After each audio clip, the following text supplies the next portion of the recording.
안녕하세요. 성형외과 전문의 노승영 원장입니다.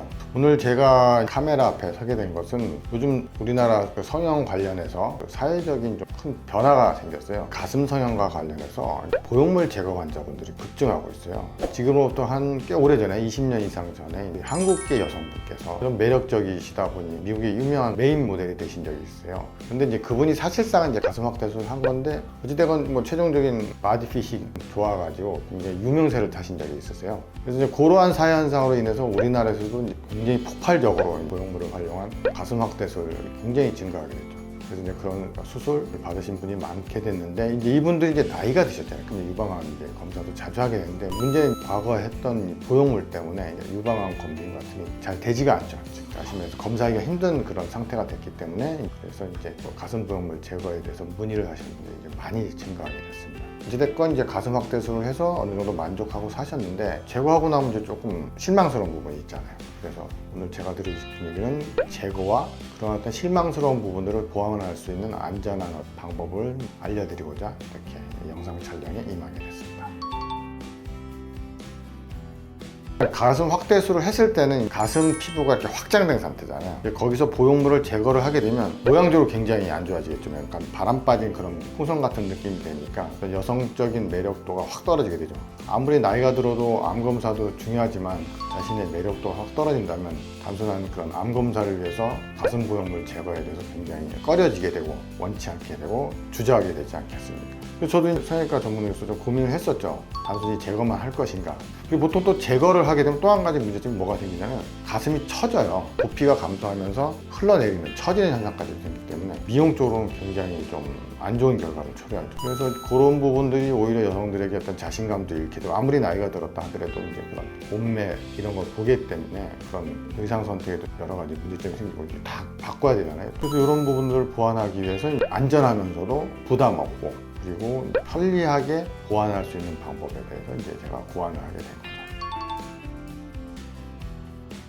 요즘 이제 많이 하는 시술 중에 하나가 이제 가슴 지방 이식이라는 게 있습니다. 가슴 지방 이식은 뭐 허벅지나 복부나 이런 곳에 다량의 지방이 축적되어 있는 그러한 부위에 이제 지방 세포를 채취해서 원심 분리기나 이런 분리를 써가지고 건강하고 세포막이 파괴되지 않은 그러한 지방 세포들만을 모아서 이식하는 가슴 지방 이식술이라는 게 있는데, 요거를 이용하면 아주 크게는 안 되다 하더라도 어느 정도 볼륨과 모양을 대체할 수 있는 그런 방법이 되는 것이죠. 그러니까 정답은 바로 가슴 지방 이식이 되는 거죠. 근데 이제 가슴 지방 이식에서 이제 중요한 포인트, 아까 내가 문제점. 사실 흘러내린 처짐 현상은 특히나 보형물을 제거하신 분들에 있어서는 가슴 지방 이식만으로만은 확연하게 개선하기가 힘들어요.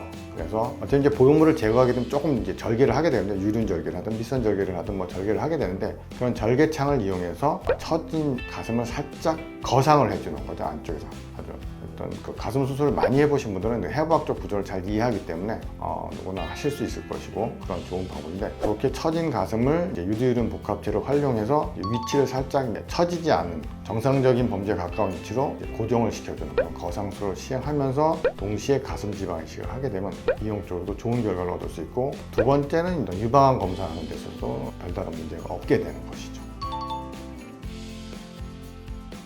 아주 중요한 질문을 해주셨는데요. 이제 보형물을 제거를 했어요. 보형물을 제거하고 나서 바로 가슴 지방 이식을 할 거냐, 또는 가슴 거상을 같이 할 거냐, 또는 어느 정도 기간이 지난 후에 할 거냐. 이거는 사실상 동시에 해도 되고 나중에 해도 됩니다. 저한테도 요즘에 이제 그렇게 하시는 분들이 좀 왕왕 계시는데, 대부분의 경우는 제거 후 바로 하기를 원하세요. 왜냐하면 이제 시간 인터벌이 있으면 이제 그동안 또 여러 가지 불편한 점들이 있잖아요. 본인이 봤을 때, 자신의 몸을 봤을 때 실망스러운 부분도 있을 수 있고, 대부분이 원하시는 그 시기, 제거 직후에 하는 것을 많이 권해드리고 있고요. 환자분들도 그걸 원하시고요.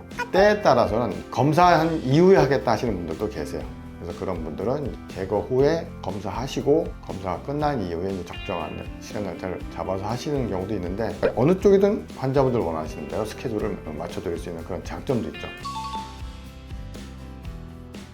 그것도 아주 중요한 질문이신데 맞습니다. 회복이 굉장히 중요하죠. 사실 가슴 지방 이식에서 가장 중요한 포인트가 이식한 부위보다는 흡입한 부위의 회복이 더 느려요. 보통은 그냥 뭐 그렇게 멍이 든다든지. 근데 사실 이것도 조금 문제가 있는 겁니다. 보통 여성분들은 피하층에 지방이 상당량이 있기 때문에 정확히 피하층에서 지방을 채취하게 되면 멍이나 수스로 통증은 그렇게 심하지 않아요. 지방을 채취하더라도 흡입 부위에 충격을 최소화한다라면 뭐 웬만한 직업군에 계신 분들 아주 뭐 격렬한 어떤 신체적 활동을 하는 직업뿐만 아니라면 가볍게 뭐 보행 정도 하고 이런 데는 바로 다음날부터 가능하니까 항상 모든 수술이나 시술에 있어서 가장 중요한 시기는 시술 수술 후 3일입니다.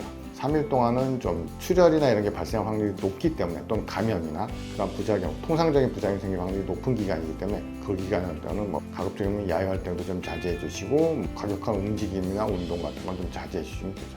그래서 사실상 뭐 좀 많이 조심해야 될 시기는 한 2, 3일, 수술 후 2, 3일 정도고 그 이유는 뭐 가벼운 일상생활 하실 때는 별 지장이 없다 이렇게 말씀드릴 수 있겠고 시술 직후에 바로 회복 어느 정도 하시고 댁에 가셔서 그럼 몇 가지 주의사항을 안내해 드리는데 그런 주의사항 따라서 하시면 가벼운 일상생활 그리고 집안에서 생활은 충분히 가능하다 이렇게 말씀드릴 수 있겠습니다. 보통 지방 이식하면서 생기는 이제 석회는 양성 석회라고 합니다. 즉 악성 그런 건 아니죠. 그런데 이게 나중에 이제 유방 검사를 할 때 실제 악성 석회랑 이제 구분하기가 힘드니까 문제가 되는 건데 그래서 이제 저희 병원에서는 이러한 문제점들을 없애기 위해서 그러니까 최소화하기 위해서 팜이라고 해서 근육층 위주의 지방 이식을 하게 되죠. 여기에는 이제 가슴 쪽에는 대흉근도 큰 근육이 많이 있어요. 그래서 얘가 큰 근육층에 하게 되면 그다음 부작용을 최소화할 수 있는 아주 좋은 장점이 있고 오일낭종 또한 최소한으로 생긴다 하더라도 평생 동안 별 문제를 일으키지 않게 그렇게 할 수가 있는 거예요. 그러니까 너무 그런 부분에 대해서는 걱정 안 하셔도 되겠다 이렇게 답변 드릴 수 있겠습니다. 생착률을 높이는 중요한 방법은 두 가지가 있습니다. 첫 번째는 지방을 뽑을 때 최대한 건강한 지방을 정확히 지방층에서 뽑는 게 중요합니다. 그래서 이제 이걸 어떻게 판단할 수 있냐면 허벅지가 지방을 뽑았다, 멍이 많이 들었다. 이건 지방이 제대로 안 뽑힌 거예요. 근데 멍이 별로 안 들었어요. 약간 푸릇푸릇하게 되는 정도? 이런 지방층을 정확히 타겟팅해서 제대로 뽑았다는 겁니다. 이렇게 정확한 지방층에서 건강한 지방세포를 채취해야 되는 것이 첫 번째 방법이고 생착률을 높이는. 두 번째는 줄기세포. 여러 가지 이제 좋은 줄기세포 채취 방법들이 개발이 많이 돼 있어요. 비용도 저렴하고 그래서 이런 줄기세포를 활용하는 방법. 이런 두 가지 방법이 지방이식의 생착률도 높이고 좀 전에 말씀드렸던 그런 석회화나 일낭종의 부작용을 최소화할 수 있는 또 다른 좋은 솔루션이 되겠습니다. 감사합니다.